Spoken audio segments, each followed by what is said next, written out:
Welcome to the Legion Outriders podcast, your source for the latest Legion news, opinion, and analysis.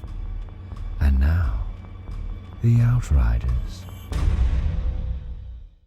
Hello, Outriders, and welcome to episode 142 of the Legion Outriders podcast, a podcast devoted to Star Wars and Star Wars Legion.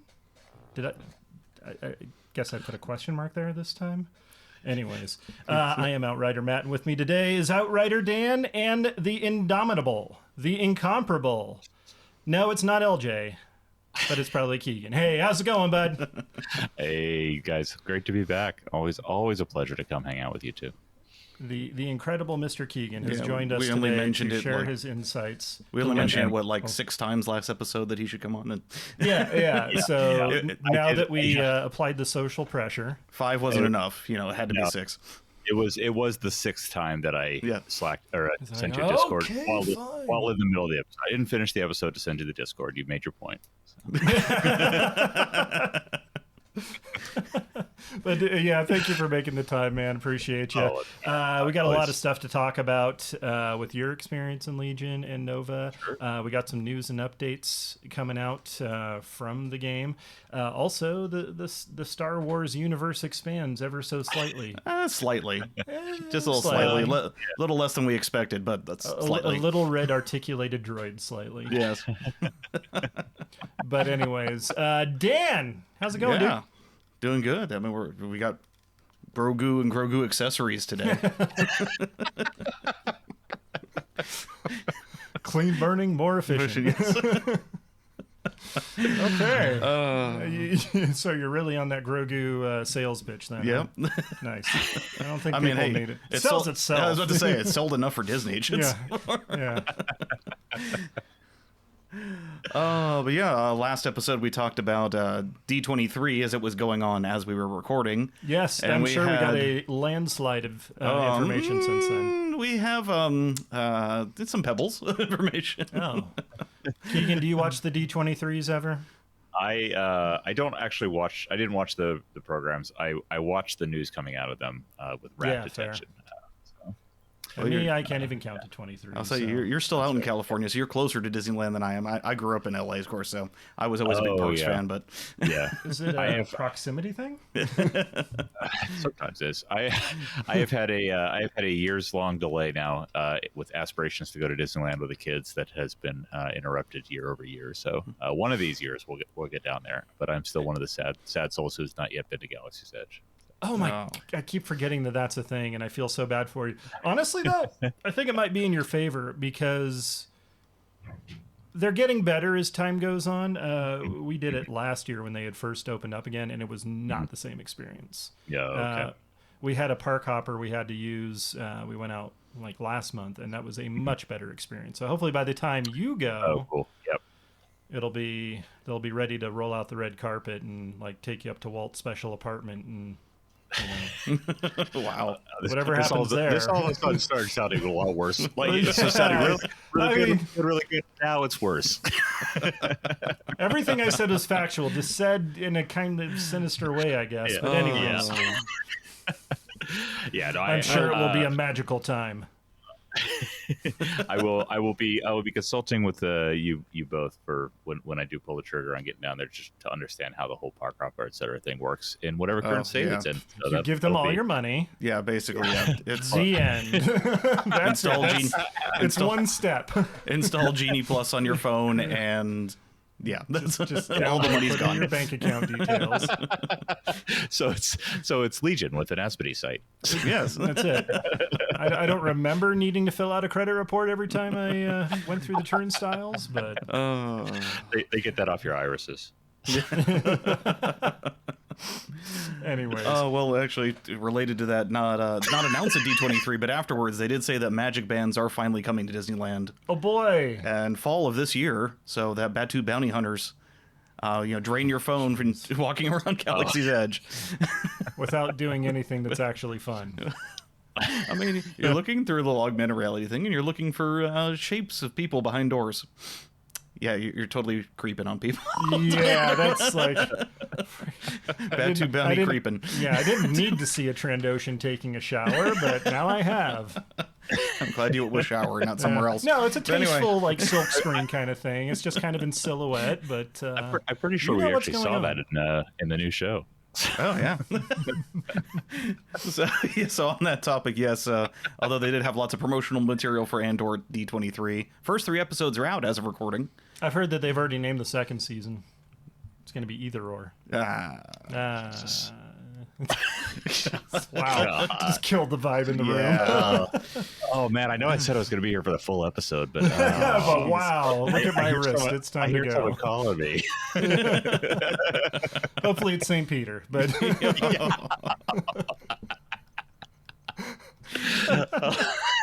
Oh man. are we gonna do anything? Way today? to derail. We're gonna Way to derail. podcast.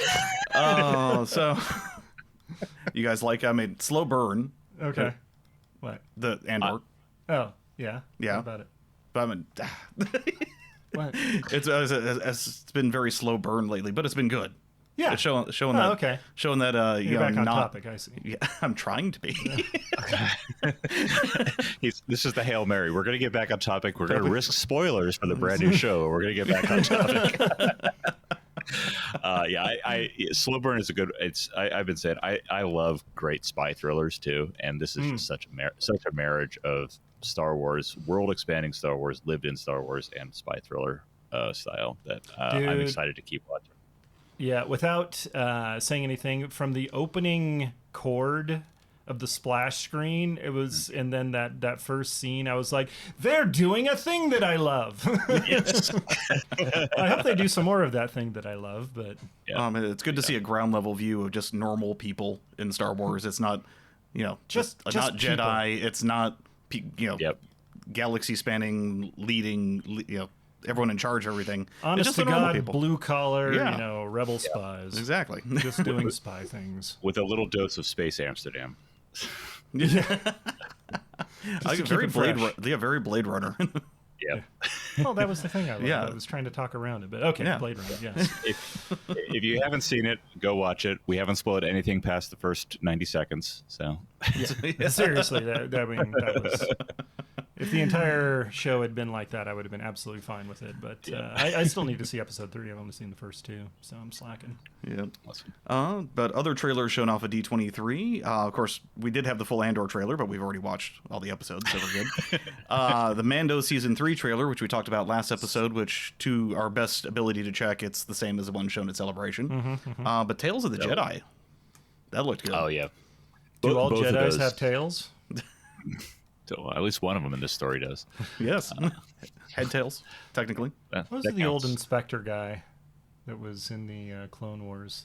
That Jedi investigator, the old sloth-like guy that may have made a cameo in Kenobi? in Kenobi. Anyways, Yeah. he's a Jedi with a tail. Anyways, Okay. They're 2 for 2 on derails there, yeah, man. yeah, no problem. It's a train wreck. You can't look away.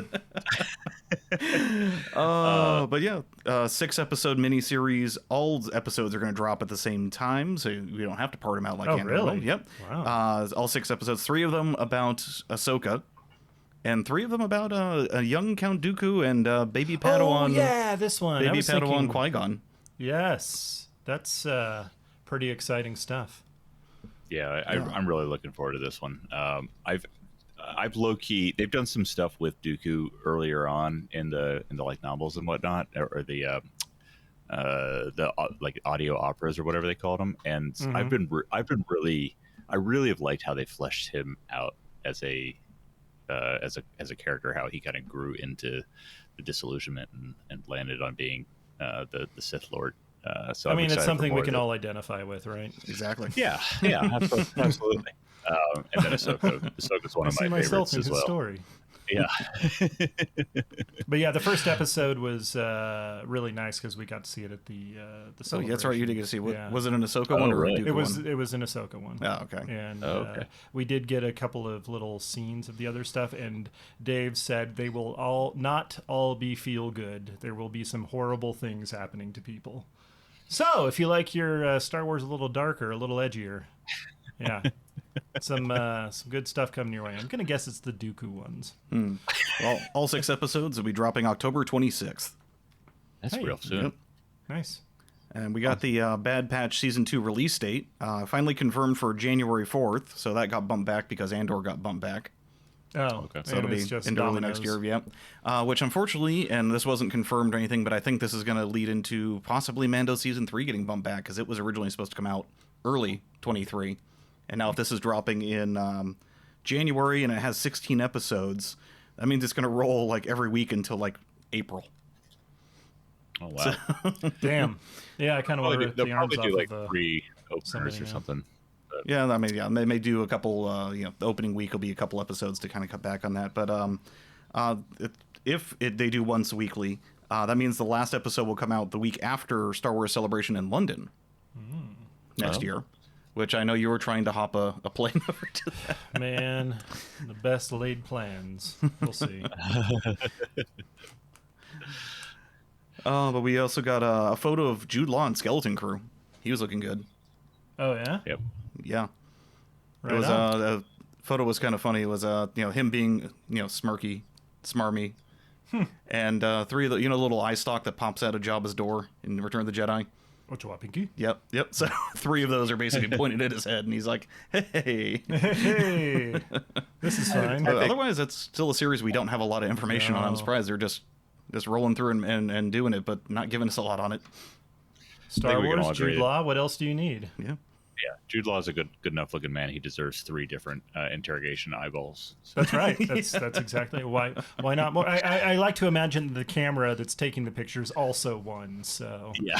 actually 4. 4 lights. God. I have no filter today. I apologize. This is what happens when you guys record on a Friday because of me, huh? Yeah, I guess. Speaking of Grogu delivery systems, they did show off the Mando and Grogu walk-around character. They'll be walking around Galaxy's Edge. Did you get a chance to see that, Matt? No, I did not. What? I gotta send you that video. I have been. Yeah, I it's gotta been send a you. week. Gotta send you that video. Of course, Yeah. like all the other masked characters that are walk around, he has a bunch of canned. Like Kylo Ren has, like the Stormtroopers have. Yeah. Like a lot of the Marvel characters over in Avengers Campus have. But yeah, he's carrying around Grogu in a little satchel, a little animatronic Grogu. Aw. So I'm, of course, you know me. I'm like, how does this work? I'm curious if he's gonna have another cast member off to the side, remote controlling him, like they do with when they do roll Astromechs around.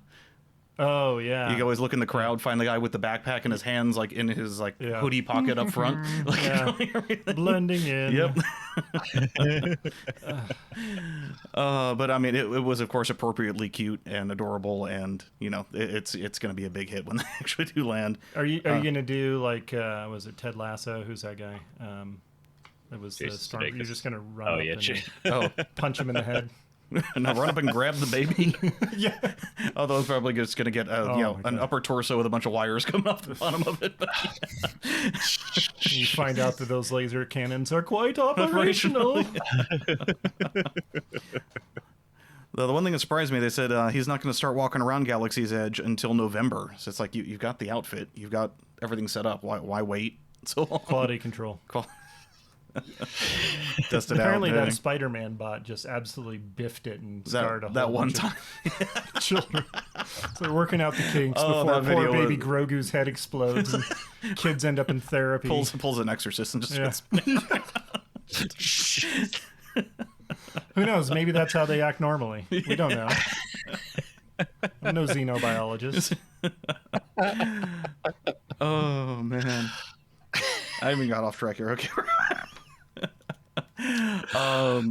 But for all you Disney World enthusiasts, unfortunately, like Boba Fett and Hey, Fennec Cornwolf. Shan. Nope. Yeah. It was just a Disney World, so Like Boba Fett and Fennec Shan before, Mando will only be at Disneyland. So only on the West Coast.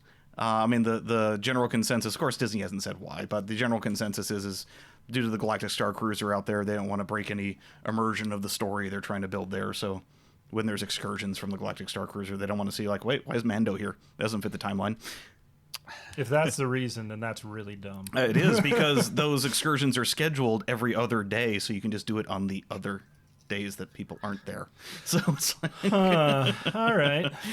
I think it's because the costumes happen to be right there. yeah, so yeah. Who knows? So yeah, that was, I mean, that and what we announced last episode was pretty much it out of D23 for Star Wars. There's a couple other pieces of news that came out since then. Okay.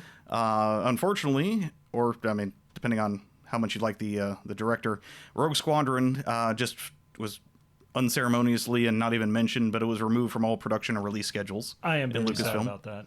Yeah, I'm bummed about that. I want a... You would think with the popularity of Top Gun that a pilot-centered movie might... maybe they tap into the zeitgeist well, that's a little probably bit. why they're like, wow, this is doing good. And then they looked at what they had on that script and like, ooh, yeah, this isn't going to work for that. Maybe they And need something a little bit better. redo That's fine, that, then. because apparently that's what they did for Kenobi. And Oh yeah, I would not be disappointed if it showed up as a series. I've been really pleased with how they can use the form of the television series to tell those stories, and especially thinking back to the old Rogue Squadron novels, where like there's a lot of characters in there that you really got to know a lot in those novels, and not that I expect that this show or movie would be about that particular set of characters, but the opportunity to go deeper in there and develop that.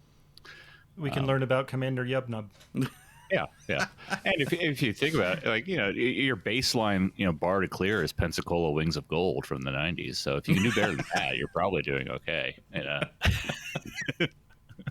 Wow. Deep cuts. I have no idea what you're talking about.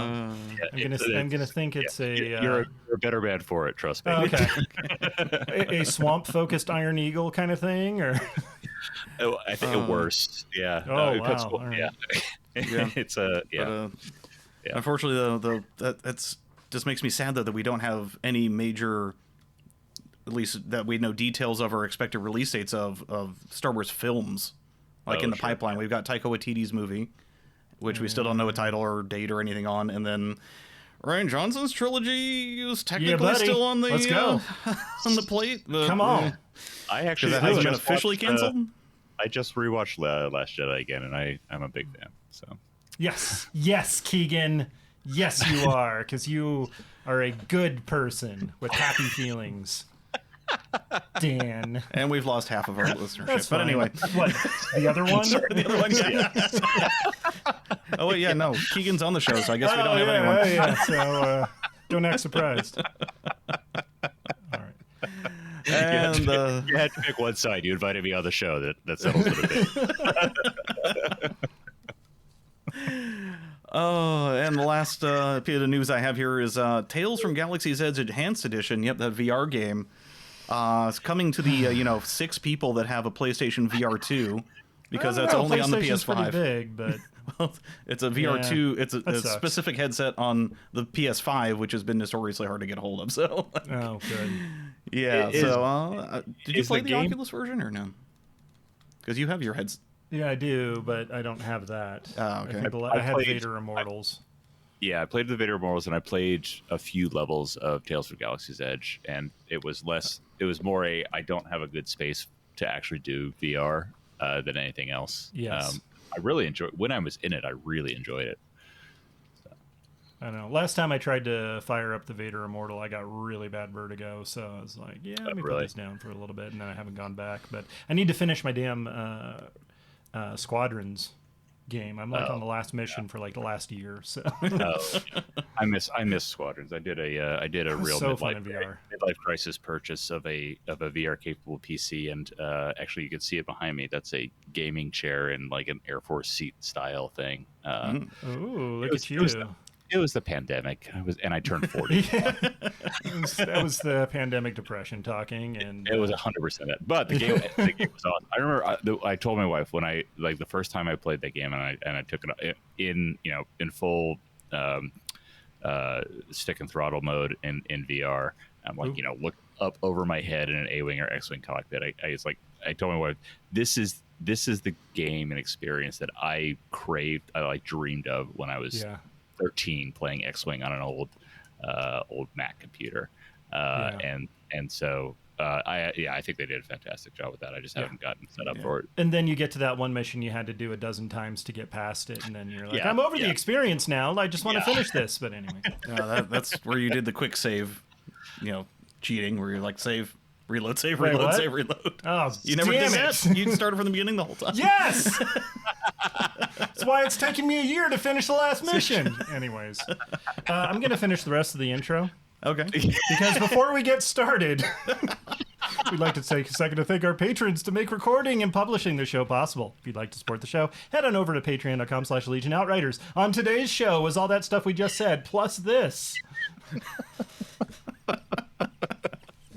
You're supposed to jump in. What are we talking about now? We got D23 news. Let's start from the top. No. Yeah, okay.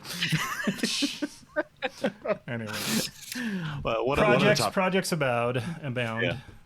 One of the topics was vamping with Keegan, so I think this is. I think we've gotten that. I like that you wore your Count Dracula little cape and plastic fangs. So Yeah, I mean, you sent me the show notes ahead of time. I'll get ready. vamping Keegan. Yeah, there we go. I mean, we're almost to spooky season, so. Yeah, Holly's already started decorating. But I've got my swoops. They are in the box. I'm thinking about opening them and starting to build. I really want to come up with a list I want to use with them, though, first. I got my notification that they're available at my game store this week, and but I'm still yawned so hard you fell over backwards. Well, I've got a bag and a stack here of everything Shadow Collective that I've dutifully purchased, but have no timeline on when I'm going to paint. So it's just a matter of moving it from the shelf at the store to the shelf in my house. Plus, I have a little bit of trauma from swoops from Nova that we can talk about. So Good. Yes. That's the next thing. Dan, how about you? I know you've been. I've been crazy at work. So yeah, I haven't even crazy touched here. a Legion model in 2 weeks now. So wow. It's been, yeah. I have thoughts of I should probably start painting things, but you haven't gotten You to that force yet. those down. You force Yeah. those deep down inside. That's not what we do here, sir. How dare you? Yeah, combination of holidays that bring a lot of people into Vegas. A combination of holidays and fights. Mexican Independence Day plus an MMA fight with a Mexican fighter, and it was a crazy week. There were alongside two newbies that I'm training, but anyway, we're not here to Plus talk just about the my work. normal fisticuffs that break out. Yes. Yeah, in the strip. But, I mean, yeah, that's the strip. but some of us have been getting out there. When you told me that story before the show, I legitimately thought it was Mexican Independence Day and also a fight broke out in your store until you. No, it was an MMA story. They know how to party, okay? Yeah, they do. I mean, it's Vegas. Come on. Yeah. I mean, you've been to LVO. You know the deal out here. Yeah, I've been to Vegas a lot He's more been than to Vegas that. a few. Yeah. My goodness. LVO is my tame adult time in Vegas. I mean, he spent all night at the craps table instead of sleeping and recovering. I stand by what I said. Okay, but you actually got to do Legion related stuff. Didn't we have any Legion news to talk about? Just the stuff that came out, I guess. The two articles that have dropped, Okay. but we'll get into that later. Yeah, okay, that's gonna be the rest of Whenever it. we get to finishing the agenda for the show, then we'll reveal that. So. Yes, there you go. But you got out to Nova, which was I correct in saying that it means North Virginia? Northern Virginia. I was laughing listening to you to sort through that. I knew it. I just have no confidence, so I that's just fair. assume I'm always going to be wrong. Yeah. You want to hear I about do- it? I could talk about it for a while. Let's do it for the. Let's just talk about what you did, okay? Yeah. I cheated a little bit. I grew up in outside of Annapolis for a lot of my life, so I was familiar enough with the area. Wisconsin? What? 3 for 3, sir. Sorry, Annapolis. Where is that? Annapolis, Maryland. Ah, Yeah. So DC is familiar to me, and I hadn't been back in years. So it was really great to get out to this event. Nova, of course, is an iconic Legion event. It's had a storied history, some troubling terrain histories. do you have some stories? Yeah, I'll have some stories. But in past, I know Nova has had a reputation for problematic terrain. The organizers just blew it out of the water this year. Tired of hearing that nonsense. Yeah, they figured out whatever the systemic challenges were, and every single table that I played on was fantastic. All the ones that I saw, the rest of the field were fantastic. So we had I think 80 people were registered plus a wait list. I think we kicked off the 2 heat event with 69 players, I think. Nice. And yeah, I know. What? Well, I mean, most of those tables were Nick's terrain, right? Because every Nick brought tournament down apparently. Nick brought down the 6+ tables to help bolster it out. It was awesome to see some of those things. He's an awesome dude. He is, and he had a couple of things.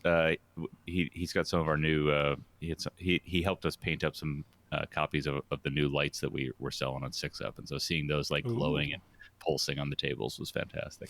Nice. Yeah. Nice. Gently throbbing from the tabletop.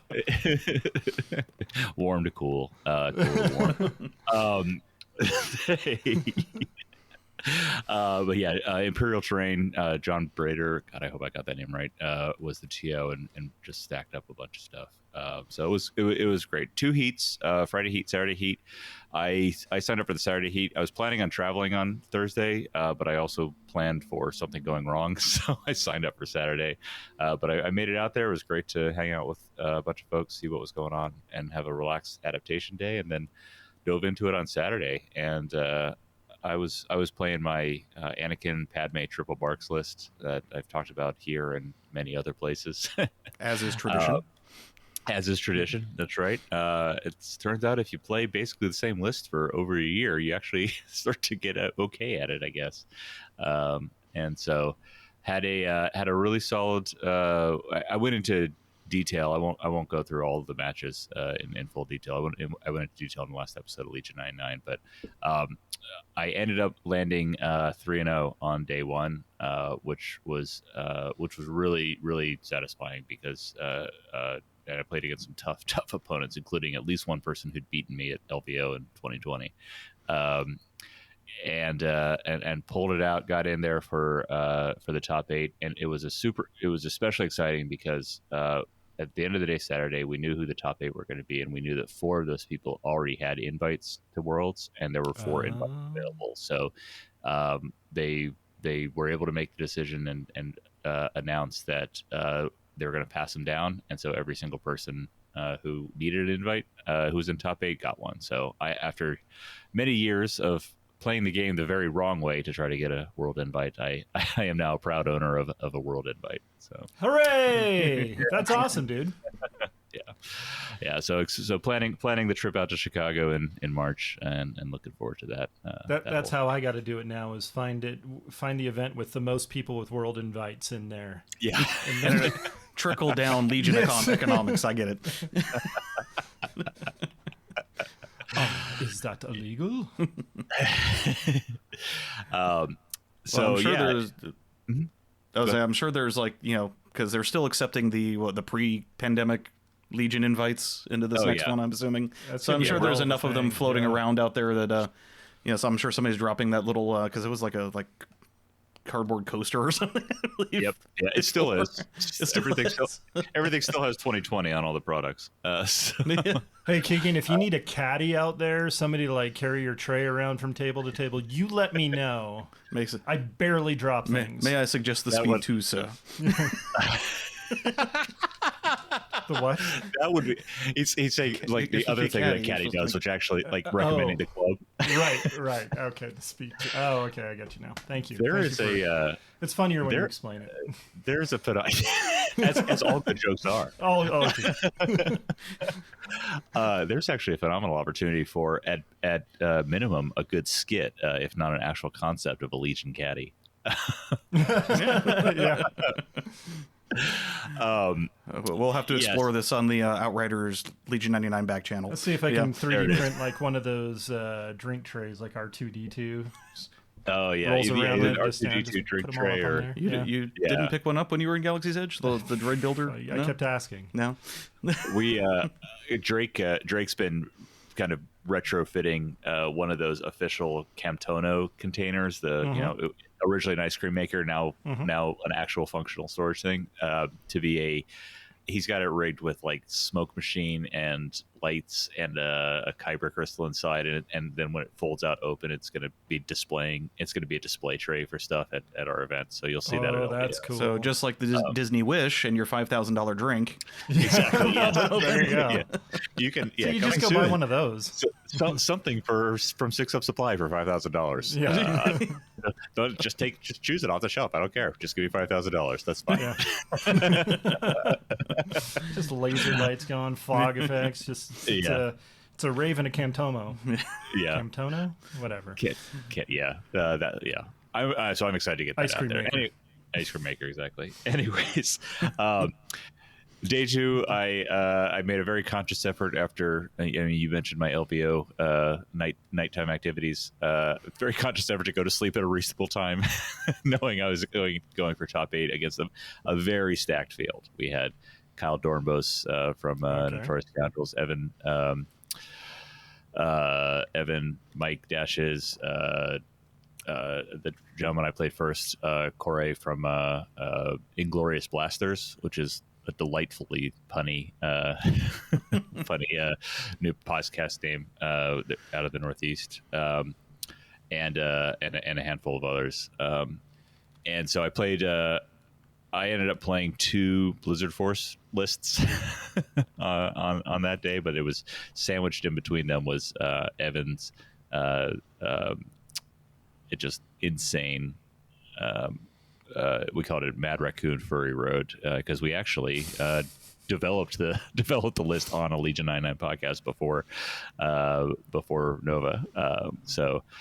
I was a partial creator of my own undoing because that game was 2 AA5s. It was with Black Sun Enforcers loaded inside. It was triple swoops and then some pikes and capo hanging back. And it was the only thing that this thing was supposed to do was go forward and mess things up. And I got a little cocky, and I didn't think through exactly what was going to happen. Because in theory, my list is really well designed to take down armor, especially those AA5s.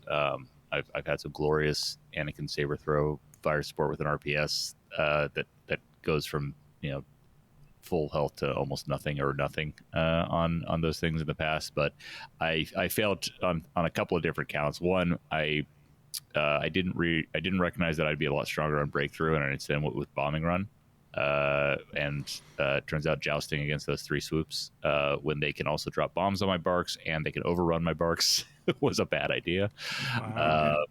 So the second mistake was then jousting with those swoops instead of just going for the victory points and then trying to win on kill points, which I think I had a much better chance of outlasting. And then the third mistake was failing to set up an appropriate traditional standby castle where everyone just standbys instead of doing tricksy exemplar crap.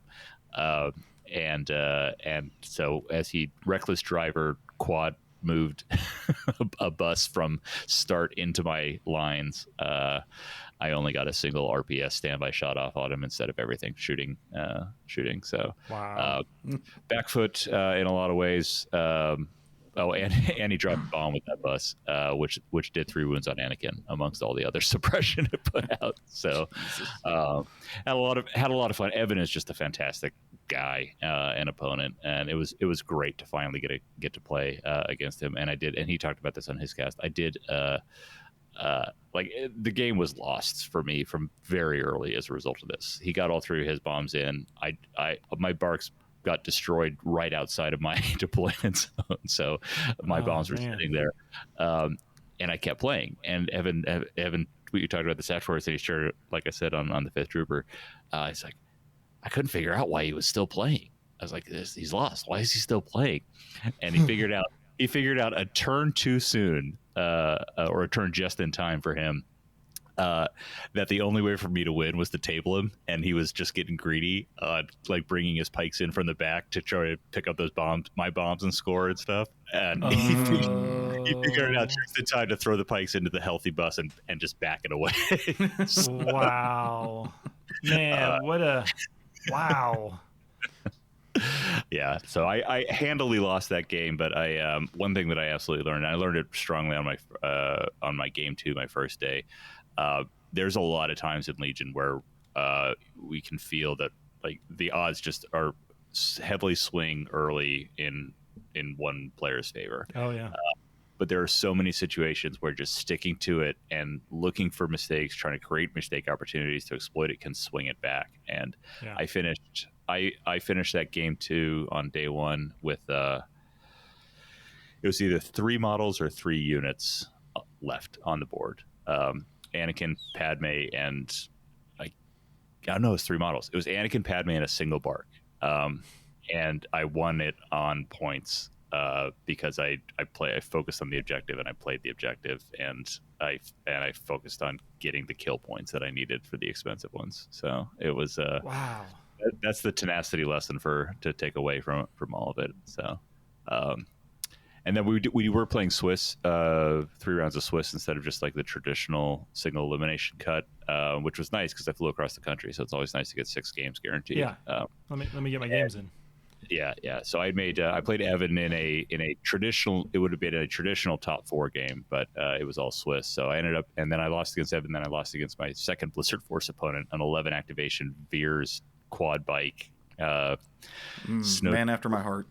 Yes, you would like this list. Snowtroopers, flamers. There were some grenades on some of the snowtroopers. It was a beefy one, and Blizzard Force is just powerful. And I made a couple of critical mistakes, primarily fatigue based, and played through. But he took it on some key positions points. But overall, like I said, fantastic experience. Highly recommend. Nova's near the top of my list to go back to next year. Love the area and love the event. Looking forward to how much better it gets next year too. Nice. How was the actual venue itself? It was solid. It was so apparently they've been growing the last couple of years, and next year they're actually moving venues because they've outgrown the current space. So it was in Crystal City at the Hyatt Regency, but also at the Renaissance right across the street.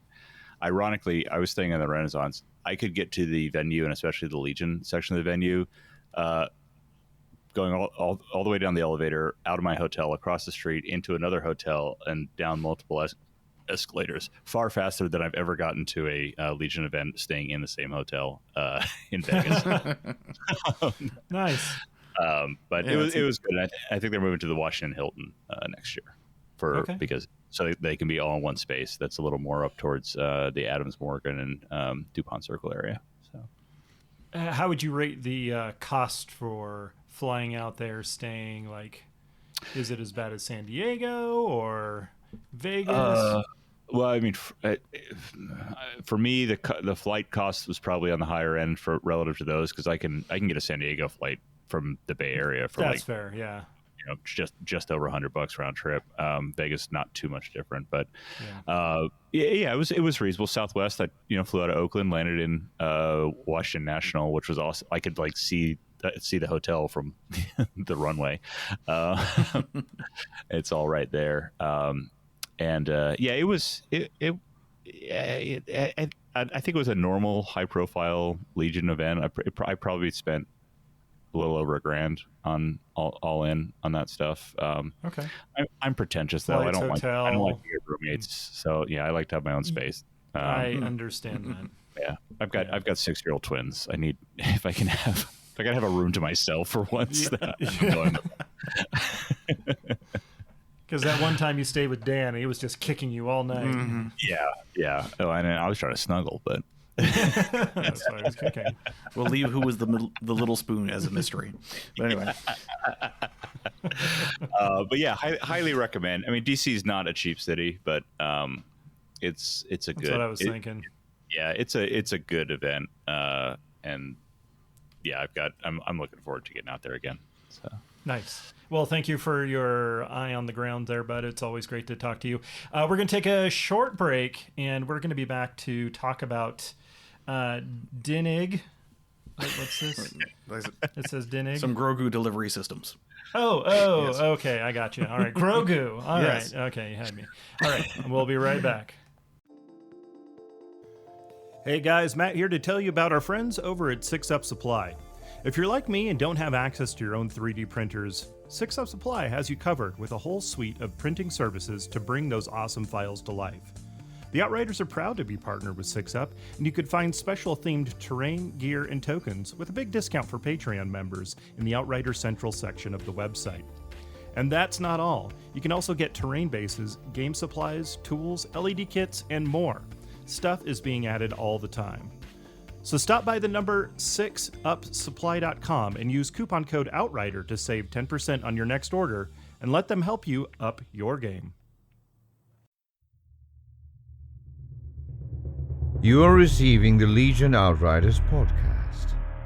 Ending the transmission now would be most unfortunate.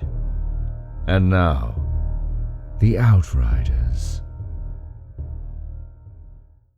Welcome back, Outriders, and here we are. The moment has finally come. We've got cards, we've got printouts. It's all in black and white, but Dan made little crib sheets with "rrrb" at the bottom of them, so we can actually tell what the dice are on there.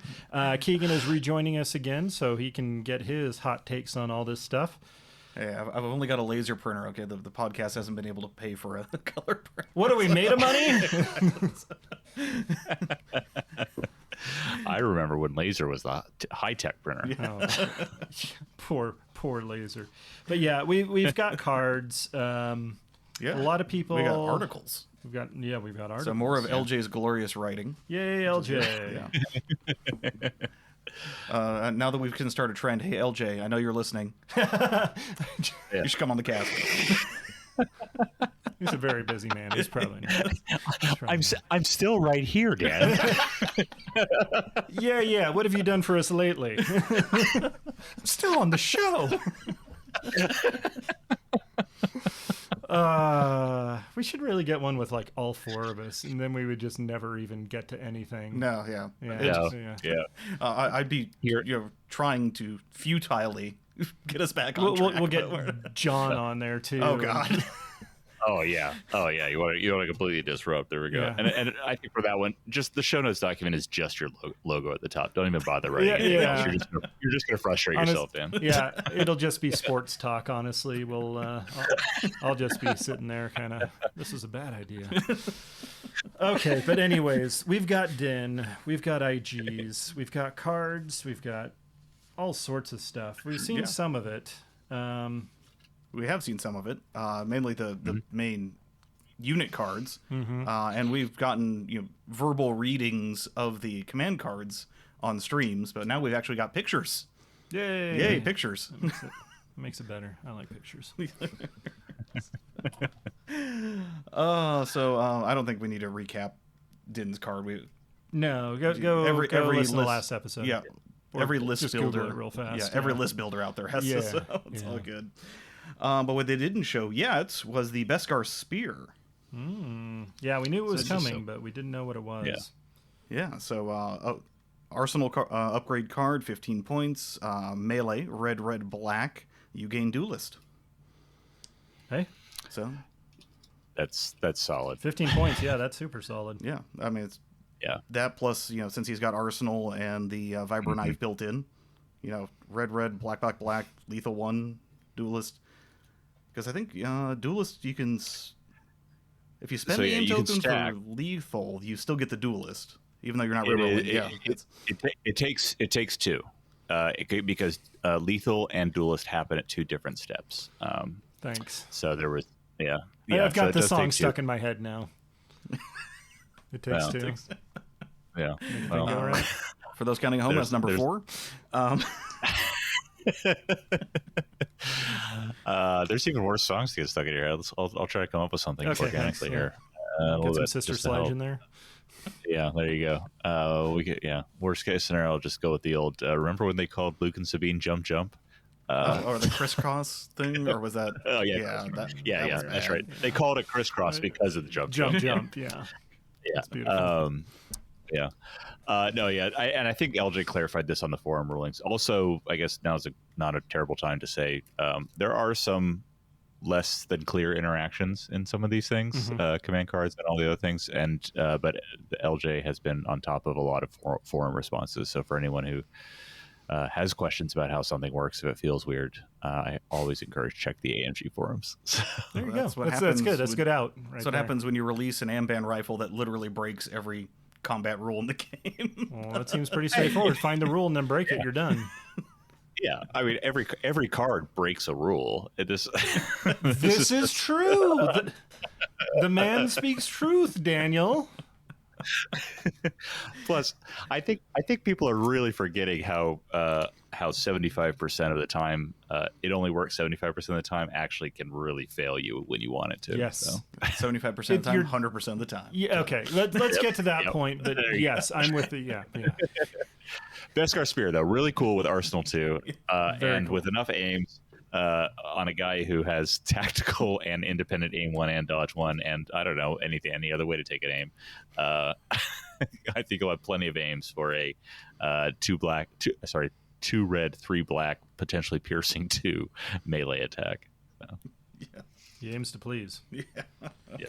All right. What else did we not know about? Well, we got we knew the jetpack. We knew. yeah, we knew the jetpack, the flamethrower, which Yep. is now supposed to have the discard symbol on it, Ah, which they okay. didn't show at first. Oh, yeah. Right. Oh, So yeah, they got on it. there. Yep. There it is. Thank you, X. Oh, that- yep. And, That would Give have it been to awful. us. and the Amban there you rifle, go. which I'm sure if you listen to this podcast, you listen to all the podcasts, especially you should be listening to Legion 99. But the Fifth Trooper, I believe it was Notorious Scoundrels, recently did their most recent episode with this article, and they went literally down lists of all the wacky, like unconventional stuff you can do Interactions. with that Amban rifle, like sniping your opponent's Grogu, but anyway, because it can target small. But anyway, we won't get too deep in that though. Pretty Also sure you sniping go to from- the special hell for that one, though. Also sniping from Grogu. Yeah, that was the one. That list actually just went up last night on the forums of all the things, officially clarifying what this thing can do. So, Well, that's good. My in-depth review of Din's Amban rifle is don't. There you go. Yeah. Don't Amban. There's lots of other cool stuff you can do. Don't do that. Because it can fail, and you've tied up so many points in that failure. You're just gonna hate yourself. Just avoid it. Grab yourself a Beskar steer. Tying up points Spear. in failure. I think that's Spear. like every list that you've made.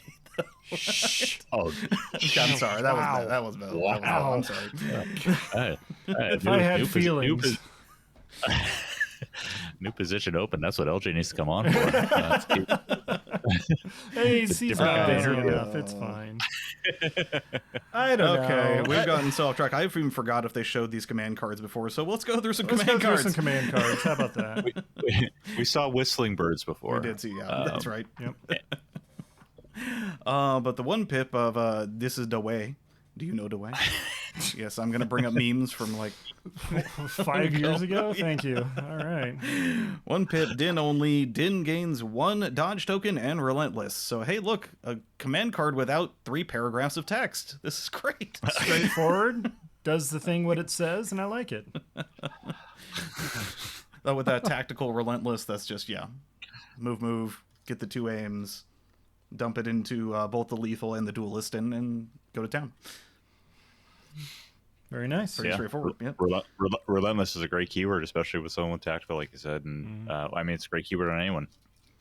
I've started playing Anakin's 1 pip turn 1 just because I like Relentless so much. So Oh, nice. This is a great Right one. on. Yeah, wouldn't want to underestimate his power. But okay, we got the 2 pip also. I like those odds.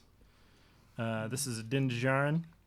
He gains 1 aim token after Din performs an attack action. He may perform an additional attack against a different unit. So the classic double attack card on a Yeah. hero. Yeah. Not in the 1 pip slot though, because that's usually where that goes. No, No, actually, you're right. Bosk is a 2 pip too. the Reptilian Rampage. Rampage, yeah. Yeah. Mhm. Hey, another aim token. Woo! I like all of these command cards. I think they seem really fun. Keegan, do you have any Yeah. plans for the Mando? I have speculative lists. I like I'm screwing around with some possible land-in lists, Lando and Din. I even have an air land-in list with the T-47 in there that I may screw around with. But you just piqued Matt's interest there. Yeah. Yeah. I mean, it's a classic Keegan skeleton. It's loaded vets and Mark IIs, and then things to be abusive with Mark II fire supports. So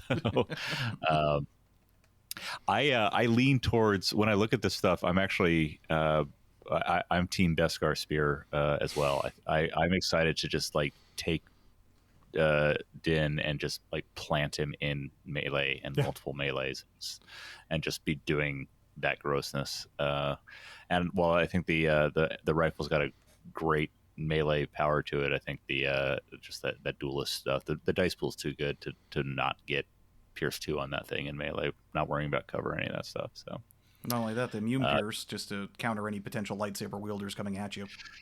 Absolutely, yeah, and because you're going to have a dodge. So yeah, I think there's some cool. I think that will likely fit whatever style I get into, but I'm figuring out what my next approach is. I've got a bunch of things I'm trying to do. I think it's nice to have options, but I want to see Din getting in there, getting mixed up with all in the fracas, and throwing his points around. Yeah. It would require you though to step away from Anakin Barks, though. I would, yeah. Which, yeah. I mean, that's a top contender for if nothing dramatically changes for how something that sounds like it starts with X and ends sounding like car works. Then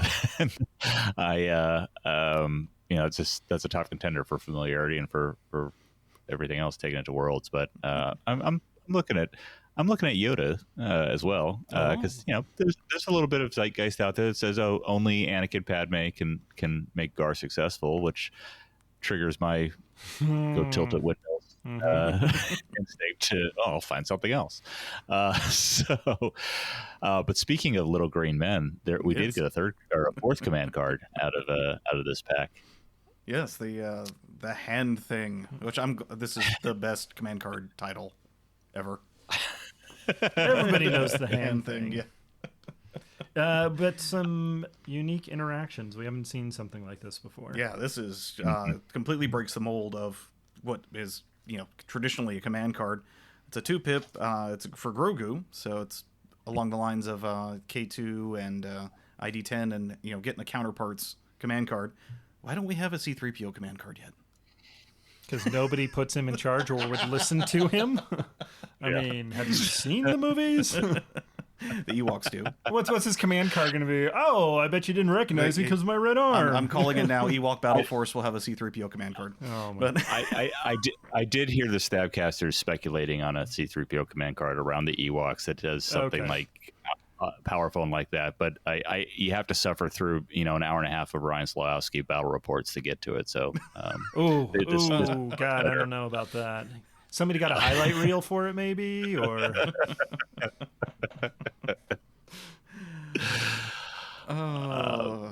this card is cool. Yeah, this card is cool.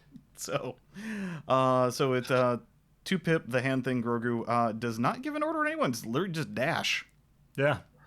Yep. I guess I had to put something in that box, right? Well, yeah. There's a reason that it doesn't give orders. This card cannot be selected during the command phase. Then why am I bringing it? Well, here's why. Read on. When a friendly unit at range 1 in line of sight of Grogu is declared as the defender against a ranged attack, you may discard this card from your hand. If you do, the defending unit gains 2 dodge tokens, gains deflect during this attack. Is this the Uno no you card being played? The reverse card. Yeah. Are we playing blue I know what magic cards now? I know what alt counterspelling things. I know what alt art needs to be made for this card then. Yes, it's the Uno reverse. Oh, jeez. Yeah, this one, I will admit that I was pretty down on ever wanting to take Grogu in anything before we saw this card. And I very quickly started building lists. Oh, okay. That was it, huh? Okay. After seeing this card, yeah. I still think now the fun part. I don't think I put Grogu on Din though, and I can continue that thought when we get to the IG's update. But yeah, this thing just to have this crazy, and it can't even necessarily. It's not like it can't be responded to because your opponent has to declare an attack and declare the defender, and then you put this in there. So it goes from I'm attacking someone who doesn't have 2 dodges and deflect, and without being able to withdraw it, I'm now attacking someone who does have 2 dodges and deflect. So saving this for those big dice pools that are coming in, and then waiting to see all those surges pop up. That's going to be the Magic Christmas land of this card. So you're saying that this would be a great thing to tech against your Anakin saber throw fire support. Fantastic. Okay. All right, just want to make sure. All right. Yeah. You will. Yeah, or the Barks fire supporting or Echo fire supporting. You'll probably kill. Any other tips on how to beat you? Maybe not. Probably. No, that's it. That's about it. That's it. That's all. Okay, that's it. Well, if you think of anything, you shout it out. Okay. So is this card, because you said that you started building once you saw this card, worth the potential opportunity cost though of losing a 2-pip out of your hand? There's the downside. 17 points and potentially giving your opponent a victory point. Yeah, Yes. I mean, long term probably not, but short term it sure sounds. It sure sounds great. This will be one of those things we look back in shiny. every year. It's like, why did anybody think this was good? No. I do. I really like the creativity in the cost structure of this though, because you just outlined it. Like before, we've basically been doing a pretty linear costs of how much points is something. There with a couple of other axes thrown in there, but this one being so clearly even beyond the normal, is this 2-pip more valuable than another one?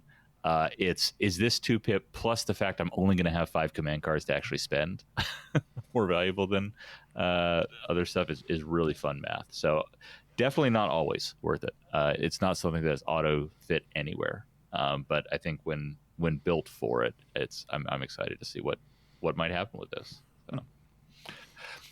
There's a lot of tricky stuff you can do. Yeah. I'm just Grogu with a small keyword, because this card has that range 1 limitation to hit things, but Grogu also his latent power thing is range 1. So there's a lot of setup for Grogu being forward coherent, where small gets rid of worrying about line of sight and range measurements for him for other stuff. Unless you have an Amban rifle, but unless you have an Amban rifle. We already talked about this. You don't.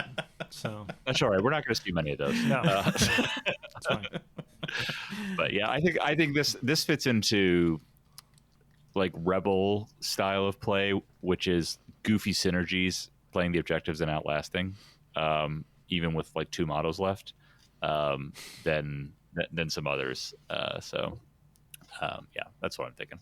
Okay. Well, and supposedly Grogu is Rebel only, though we've yet to see that in anywhere in any hard text. Just only I thought they updated it in here.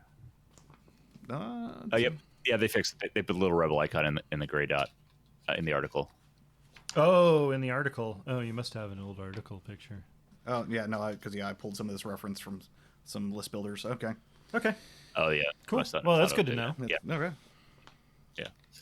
Well, we got an exhaust X on a flamethrower and a Rebel icon. So yeah, everything gets cleaned up eventually. Let's see if it actually shows up in the printed material. But anyway, yeah, we're not going to get in the drama of Battle Force box reprints on this episode, or about misprints, I should say. So yeah, how about some droids whose heads are suspiciously actually in the bar equipment in the Mos Eisley Cantina? Fun fact for people to You have enough droids, there's going to be pieces scattered around the universe. It's a trophy of the Clone Wars. That was his best friend. They went through so much crap together, and he keeps them in a place of honor because he always said he wanted to open up a cantina. That IG-11 unit. Either that or that's the real misuse of company property that IG-11's always worried about and trying to self-destruct over. I'm not going to 10 bar. Screw you guys. All right. So there is some controversial opinions that maybe IG-11 would be the preferred Grogu delivery system over Big Daddy Din. Yeah, so we'll start on IG-11 then, since Keegan. Sure. Let's see. We did see his unit card, and we did see the nanny programming. Mm-hmm. The bounty programming, though, That's spicy. I gotta pull some I told you so's way back, and I forgot what episode number I mentioned that the other programming would have bounty on it. I mean, it makes sense. And if it just said bounty, actually that would be good. But holy heck, these 2 other lines of text are amazing. If you choose a commander as a target of bounty, your weapons gain Pierce 1. Holy jeebus. That's a thing. If you chose an operative as a target of bounty, your weapons gain suppressive, which still is pretty spicy. Yeah, but that's not bad. Not quite as spicy as Pierce 1 on all of your weapons. So not just ranged weapons, your melee weapon, and a command card might have a weapon on it. We'll get into that in a little bit. Absolutely. Yeah, this is, and also there was also a lot of speculation that this was going to be an Imperial only version because IG-11 go into either, and then the nanny programming, of course, is Rebel only. But this is either one. So add to the list of costs for that Grogu card is giving up the keyword bounty and the spiciness around the other pieces. So yeah. So well, actually, I'm curious. I'm just reading back on the nanny programming. Does it require you to pick up Grogu if you pick up the nanny programming? I don't think so. No, okay. You think it'd be bounty that would do that? Yeah. Because it's the quicker pick. No, nanny programming is I think because it's free, it's your essentially default one. So you're defaulted to AI dodge move with that, but you have the ability to add Grogu in there. Oh, and speaking of which, yes, I glossed over the bounty programming does give you AI aim attack. Yes. So nanny programming, 0 cost, well, 17 cost, because if you're putting this on there, you should be throwing Grogu on there, right? Not necessarily. I don't know. I don't see why, if you're not going to bring Grogu, I don't see why you wouldn't bring bounty programming. If you're down to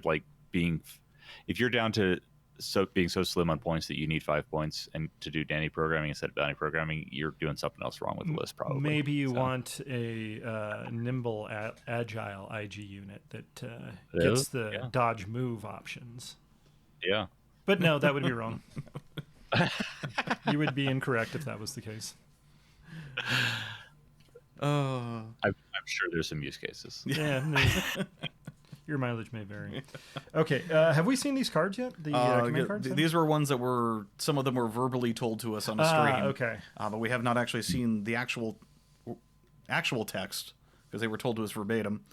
So the IG, of course, comes with IG-88 pack, has an interesting command card structure. It's 2 command cards for 11, 2 command cards for 88, and 1 shared command card.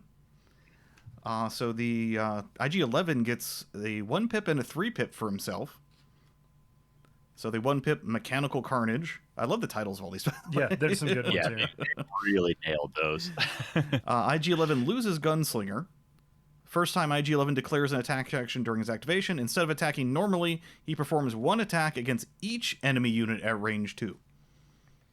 So I mean, everybody knows exactly what scene that is. Yeah. It's just going ham, just beep, beep, beep, you know? Or the head and the torso are rotating. Oh, God. It's so cool. Yep. Yeah, it's really cool. The one thing gets me, though, at range 2, so not range 1. Yep. Specific donut hole. Yeah, that's a good point. Yeah, and that was confirmed on the forum as well. That is how it works. So it's... Yeah, I'm guessing if they're too close in, it's a little too hard for the massive spinning targeting system to track everything as quickly. That's the thematic excuse I'm going to give them. It does require with something that if you got bounty programming that you're putting Pierce 1 on each of these attacks. Yeah, it's gross. I'm okay with a weird donut limitation. That's fair.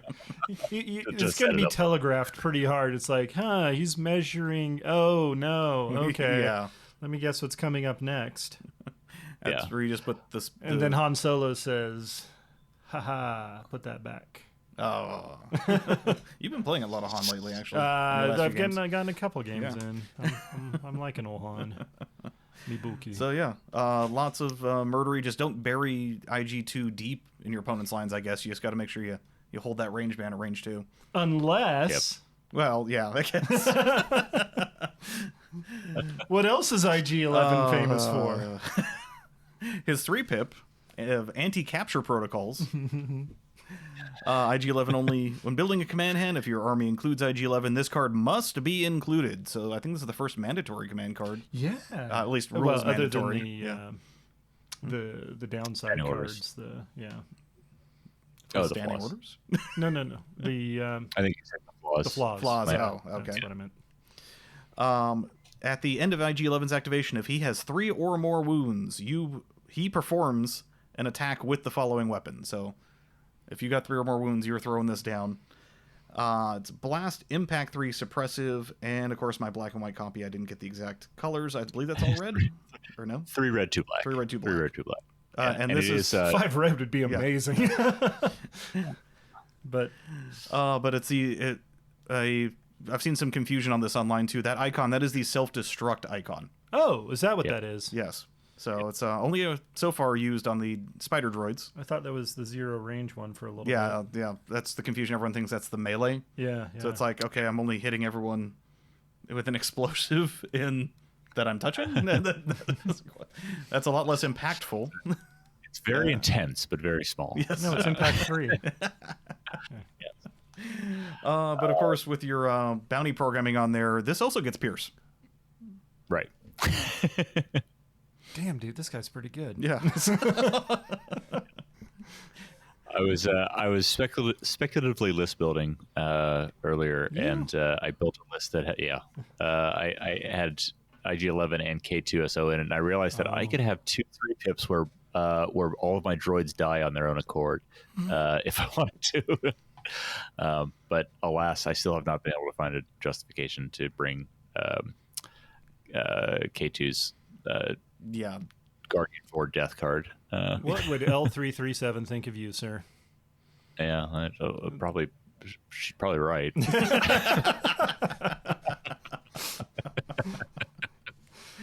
But those are really cool. I like them. Again, more thematic fun for these units. Should we do IG-88s or the shared? Well, before we jump out of IG-11, so you mentioned the Landin. Is IG-11 also in this Landin list, or? I don't know, actually. That's a good question. It could be Illandin. Yeah. Because I mean, what's your best? Since there's so many new bounty hunter, I mean, this 2 boxes bring 3 more bounty hunters to the board. Yeah. Which, I mean, Imperial players are going to be awash in bounty hunters. It's going to Finally. That's Where's true. Gengar? Yeah. Jeez. Where's Disintegration is my game. If you... Okay. Get me integrated.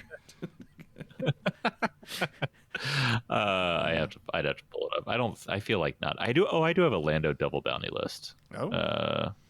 God, that sounds Yeah, so I crazy know. hearing that out loud. Yeah, Rebel Lando double IG-11. bounty. Yeah, Rebel double bounty is a potential thing now. No, absolutely. I And- just hadn't processed it. Lando with Underworld IG-11 with. Oh, we did put Grogu on it. That was before this card.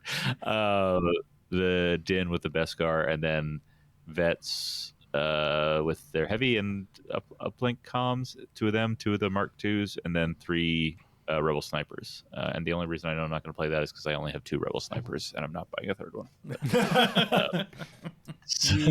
You stick to your guns. Nah, there, just sir. get the 2, something with a sniper rifle 3D printed, and you just use it. It's fun. Get some property in there. Yeah, I'm sure I could find someone who wants to sell me a sniper strike team card and another pair of models. But yeah, that one was 10 acts. So Lando double bounty. God, that Frickin' with vets command and card that's galore. gross. Yeah. Yeah. There's some gross things you can make with these lists. I'm not gonna lie. It's pretty clear. Yeah. Now can we look at the other stuff? Yes, we can look at the other Yay, stuff. Matt. okay. Jeez. So the shared card, also a 2-pip, machine made for killing. I like this. These titles out of the park. Yes. It's for IG-11, IG-88, and MODOK, apparently. Yes.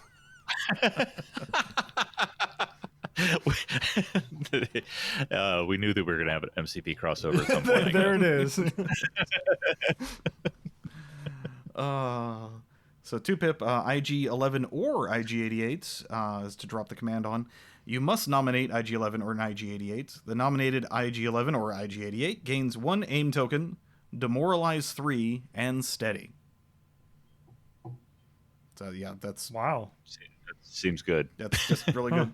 Interesting thing though, if you have both in your army, could you nominate one and then drop the command on the other? Oh, probably. Yeah, because you have to Yeah. nominate, and then the See- command has to go onto. Yeah. Huh. The sentence about you must nominate IG-11 is because this card does not have a picture in the top right, which is usually what tells you that you have to who you have to nominate for Right. it. So it's only covering that. But yeah, I suppose if you were doing that, it seems like you could do either of them. Do the Brobots list. Brobots are back. Yeah. But yeah, I mean, demoralize 3. Demoralize 3 solid. Yeah. Steady, it's just Oh yeah, and both of those two with either Arsenal on IG-88 or Gunslinger on IG-11. Steady is gross. oh yeah, they would love either of that. Okay, so to the IG-88 specific cards, we got the yes. 1-pip that is focused on the kill. I will draw your attention to the artwork on there. Right there in the center, in the middle of the card, it's our buddy Dengar. Yeah. Dengar confirmed. But this is a order just for IG-88. Wow. I wait for the debates from the painting crowd of what shade of contrast works best for his toilet paper. Yeah. Oh. Null oil. Deck tan. Yeah. I think I'm going with. Okay, permanent. When IG-88 is performing an attack against a unit that is target of bounty keyword, that unit cannot spend tokens. If IG-88 has wounds equal to or exceeding his wounds threshold, he is not defeated until the start of the end phase. Oof. Ain't got time to bleed. Yeah, this is a brutal one. Any bounty, so your double bounty list. That means there's 2 targets that this could possibly be as he hits, and not being able to spend tokens with the firepower coming in is brutal. Yeah, and of course, as a person who plays a commander who has a lot of permanent command cards, is this something that you would drop early, first round, second round? It's a great question. This and his other one has a permanent factor in there. These are really good things to have, and so, like in a vacuum, not looking at what some of the other like combinations and list combinations are. I may drop the 2-pip first so that you're getting name tokens all the time on him, and then drop the aims or dodges basically. And then drop the 1, so that when you do drop the 1-pip, you've got that aim to make it even more brutal when they can't spend tokens. But that's kind of a top surface thing. So, Yeah. And I mean, by round 2, I mean he shouldn't be having a threat of a near-death experience until round 2 anyway. So yeah, absolutely. I think getting that independent programming out as early as possible is going to be great, because either way you're getting a token from him. So Yeah. So speaking of independent programming, what Yes. does that card say? Independent programming. Wait. Yes. The 2-pip. This is the other one that is the permanent. So this shares the same pips as a machine made for killing, but permanent. Each time IG-88 issues an order to himself, he gains 1 aim token. IG-88 gains independent dodge. So just like the Mauldalorians, basically gets an order, gets an aim, doesn't get an order, gets a dodge. Or is that the vice catch versa? is to get Yeah. the catch is to get his aim. He has to issue the order to himself. So Right. there's Right. going to be 3 opportunities potentially for him to do that. This card, the 1-pip, and then the shared. I think it's shared 2-pip. Yeah, shared 2-pip with IG-11. So there's a case where if you have them both in there, you want to nominate IG-88 and issue him the order. Nice. Yeah. One thing I will note, there's been a little bit of discussion around on his 1-pip, the whole wounds equal and by rules, you can't assign more wounds than the threshold. They did clarify that on the forums that for this one, that it's implicit and now explicit on the forums that you break that rule, he continues to take wounds as fire is put on him. In that round, because I was thinking, I'm like, oh, we could break this just by having a chain of stormtroopers with the astromech healing droids behind him, repair droids. No, it's a community challenge to see how much damage you can get on him. Oh yeah, before he actually does die. Before he finally goes down. Yeah, it's the next level of I think Dan, the first time you and I ever played a game, you put something like 13 suppression on Jin, and I had to roll it off on round 2. Yes. Now it's wounds on IG-88.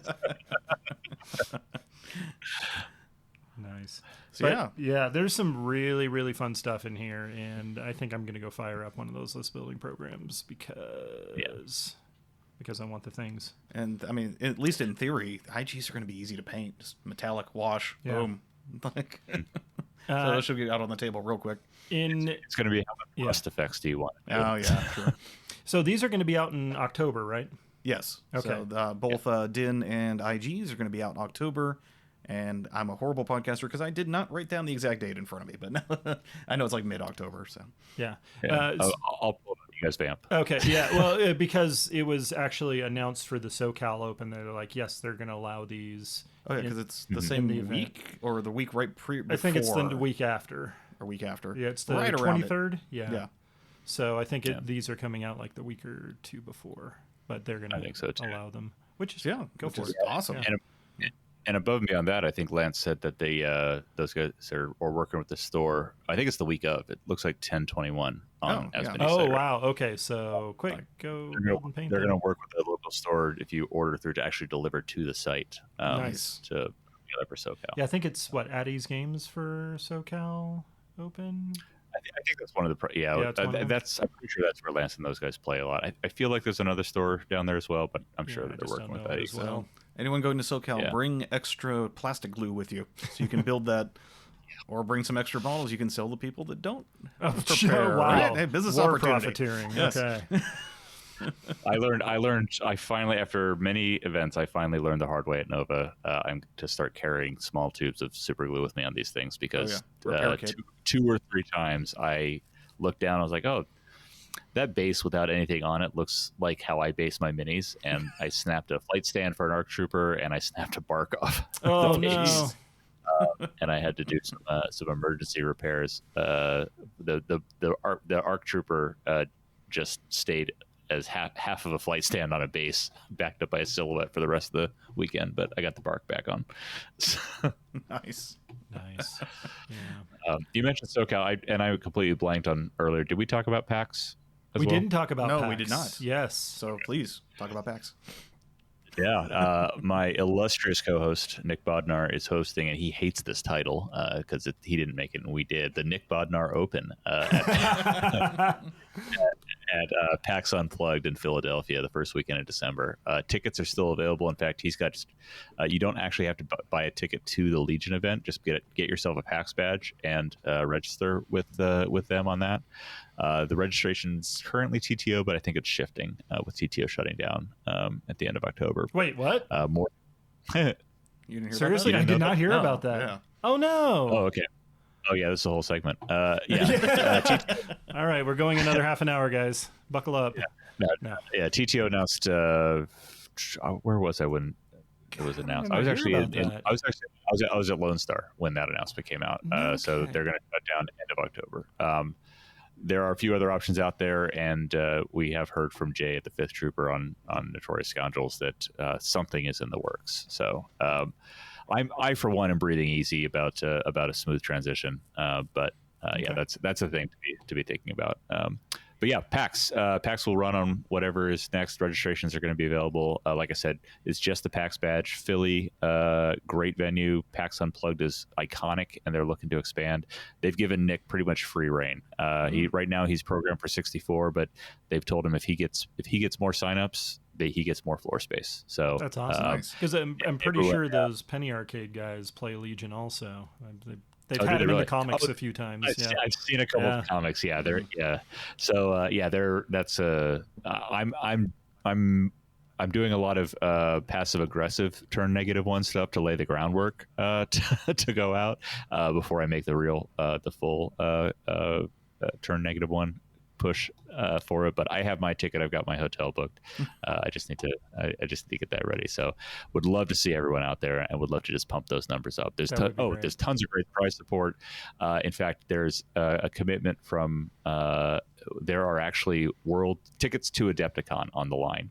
Top four packs will take home plane vouchers, and there's 2 additional plane vouchers that are going to be given away randomly to attendees. Okay, guys. And that's Yeah, I mean, so when you're thinking open, you think Nick Bodnar, and get on out there to PAX. I'm gonna have them inextricably linked in my head now. So, hey, Nick, I know you're listening. Come on, no. I do not, in fact, know that. Anyways. Keegan, dude, thank you so much for putting up with our insanity and coming out there and sharing a brand of your own there. So, Putting up, he integrated into our insanity perfectly. I mean, it is. Come on. Yeah, no, I'm happy to be a part and possibly an instigator of one of your longest episodes. I know you always try to keep a responsible amount of time, and I'm happy to break that. It's time to be irresponsible once in a while. But of course, you can find Keegan on Legion 99, and of course, as one of our sponsors at 6 Up Supply. Any other places people can find you? Matrokin on the Discord. I've stepped away from Facebook, so. I will eventually probably get a Facebook Messenger message, but you're much better finding me on Discord. So fair enough. But yes, of course, and thank you everyone for tuning in. And if you have any news, questions, or feedback, you can email us at legionoutriders@gmail.com. Stop by the Facebook page while it's still there, Dan. Yes. And you can find Dan out in the world at on the Discord as either Outrider Dan or Dan Tech, or also hanging out in your streams. Thank you, which you can find at twitch.tv/captain_archer, or you can find me on Twitter at grn_archer. Thank you again, everybody. We'll see you next time. Stay safe, Outriders. This concludes the current episode of the Legion Outriders podcast. You may cultivate a tactical advantage by observing the Outriders on Facebook or Twitter at Legion Outriders. Wisdom advocates subscribing to the podcast. Acting otherwise is reckless.